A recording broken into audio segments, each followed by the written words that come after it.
आज हम आपको एक ऐसे शख्स की कहानी बताने जा रहे हैं जिसे इतिहास का सबसे बदकिस्मत इंसान कहा जाता है। इसके पीछे एक बेहद ही रहस्यमयी कहानी जिसके बारे में जानकर आप भी हैरान हो जाएंगे। दरअसल हम बात कर रहे हैं वाल्टर समरफोर्ड की, जो ब्रिटेन का रहने वाला था। वह सेना में अफसर था। उसके साथ एक जैसी ही 3 रहस्यमय घटनाएं घटी थी जिसकी वजह से उसे बदकिस्मत माना जाने लगा। इतना ही नहीं, मरने के बाद भी उसके साथ वैसी ही घटना घटी थी।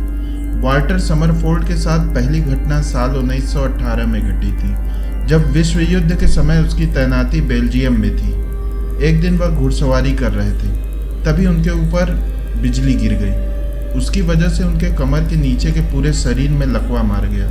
हालांकि कुछ ही महीनों में वो पूरी तरह से ठीक हो गए और चलने फिरने लगे, लेकिन उससे पहले ही उन्हें सेना की ओर से सेवा मुक्त कर दिया गया। वाल्टर समरफोर्ड के साथ दूसरी घटना पहली घटना के ठीक 6 साल बाद यानी साल 1924 में घटी। एक दिन वह मछली पकड़ने के लिए पास के ही तालाब में गए, जहां वह एक पेड़ के नीचे बैठे हुए थे। तभी बिजली गिरी। इस बार उनके शरीर के दाएं और आधे भाग में लकवा मार गया।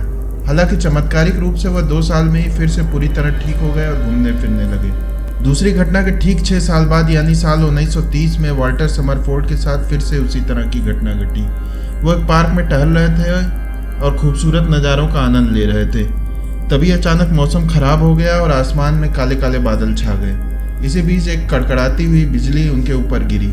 ये तीसरी बार था जब उनके ऊपर बिजली गिरी थी।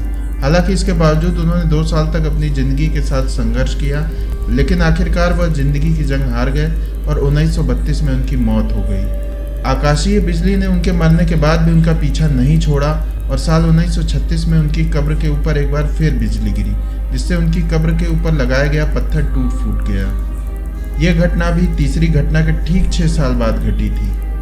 हर 6 साल बाद वाल्टर समरफोर्ड के ऊपर आकाशीय बिजली क्यों गिरती थी, यह आज भी एक रहस्य ही बना हुआ है। लेकिन जिस तरह से उनके साथ इस तरह की घटनाएं बार बार हुई, उन्हें इतिहास के सबसे बदकिस्मत इंसान कहा जाने लगा।